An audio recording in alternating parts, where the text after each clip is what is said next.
Hello everyone, আসসালামু আলাইকুম। Welcome back to my channel. সবাই কেমন আছেন? আশা করি সবাই ভালো আছেন। কাছে এবং দূরে, দেশে এবং দেশের বাইরে যে যেখান থেকে আমার ব্লগ ভিডিও দেখতেছেন, আবারও ওয়েলকাম জানাচ্ছি সবাইকে। সব সময়ের মতো আমি আজও আরও একটি ডেইলি ব্লগ আপনাদের সাথে শেয়ার করতেছি। আশা করি সবাই শেষ পর্যন্ত আমার সাথেই থাকবেন। সব সময়ের মতো আমি আজও বলি, যারা যারা এখনও আমার চ্যানেলটিকে সাবস্ক্রাইব করেননি, সাবস্ক্রাইব করে আমার পাশে থাকবেন প্লিজ। আর যারা করে ফেলেছেন তাদেরকে অসংখ্য ধন্যবাদ। আর যারা আমার পেজে দেখতেছেন, আমার পেজটিকে ফলো করে রাখবেন। আর লাইক, কমেন্ট, শেয়ার করতে ভুলবেন না প্লিজ। সবাই বেশি বেশি করে শেয়ার করবেন আর আমার পাশেই থাকবেন। আজ আমি রান্না করতেছি হচ্ছে হোয়াইট সস চিজ পাস্তা। তো কীভাবে রান্না করছে অবশ্যই আপনাদের সাথে সেটা শেয়ার করিনি। তো আমার রান্নাও কমপ্লিট হয়ে গেছে। এখন হচ্ছে আমি চিজ দিয়ে একটু ওভেনে দিব, সেটা হচ্ছে আপনাদের সাথে শেয়ার করতেছি। এখানে হচ্ছে আমি 2টা লেয়ার দিয়ে দিছি বাটিতে, ছোটো বাটিতে করছি অবশ্যই, কারণ আমরা যতটুকু খাবো ততটুকুই নিছি আর কি।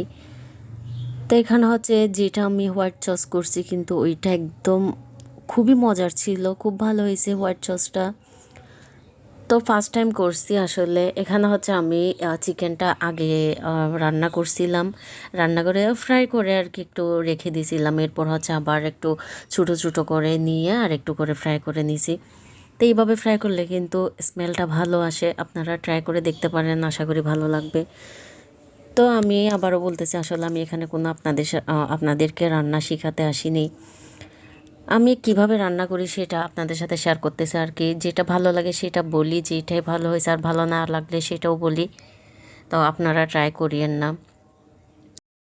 শখ করে একটা পেজ খুলছি, তো পেজে আপনাদের সাথে কি শেয়ার করব, সে কারণে আর রান্নাবান্নার যখনই যেটা ইচ্ছে হয়, যখনই যেটা পারি সেটা শেয়ার করে থাকি। বেশিরভাগ অবশ্য রান্নার ভিডিও শেয়ার করে থাকি, কারণ আমি হচ্ছে বাসায় থাকি, সে কারণে। আর বাসায় কি ভিডিও আপনাদের সাথে, যেহেতু আমি ফেস দেখায় কোনো ভিডিও করি না, সে কারণে হচ্ছে আমি রান্নাবান্নার ভিডিও বেশিরভাগ করে থাকি। তো এখন হচ্ছে আমার 3টা বসে, আমরা 3জনের জন্য, আমি, আমার হাজব্যান্ড আর আমার ছেলের জন্য, আমাদের জন্য এখন ওভেনে দিয়ে দিছি। তো এখানে প্রায় 4 মিনিট মতো করেই করছি। এই হোয়াইট সস চিজ পাস্তাটা আমি যতবার দেখছি তত আমার কিন্তু খেতে ইচ্ছে হয়েছে। তো অনেক অনেক দিন ধরে ভাবতেছিলাম যে করব, আসলে করা হয়নি। তো আমার ছেলে রাতে বলছে অবশ্যই যে পাস্তাটা বানাই দেওয়ার জন্য। ওর অবশ্য পাস্তা খুবই পছন্দের। তো ভাবছিলাম যে যেহেতু পাস্তা বানাতে বলতেছে, তো আমি আজ এইভাবে করে ফেলি। তো সবচাইতে কিন্তু আমার ছেলে পছন্দ করছে বেশি। আমার একটু মিষ্টি হওয়াতে একটু কম ভালো লাগছে। আরেকটু যদি ঝাল হইতো, তো আরেকবার করলে অবশ্য আরেকটু আমি ঝাল বাড়াই দিব, তখন অবশ্য খেতে বেশি ভালো লাগবে। আরেকদিন যখন করব তখন আমি পুরো ভিডিও আপনাদের সাথে শেয়ার করব।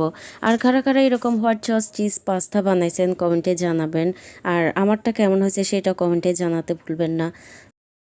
আমার পাস্তা একদম রেডি হয়ে গেছে। এখন হচ্ছে আমরা সবাই মিলে খেয়ে নিচ্ছি। তো যারা যারা শেষ পর্যন্ত আমার ব্লগের সাথে ছিলেন সবাইকে অসংখ্য ধন্যবাদ। আল্লাহ হাফেজ।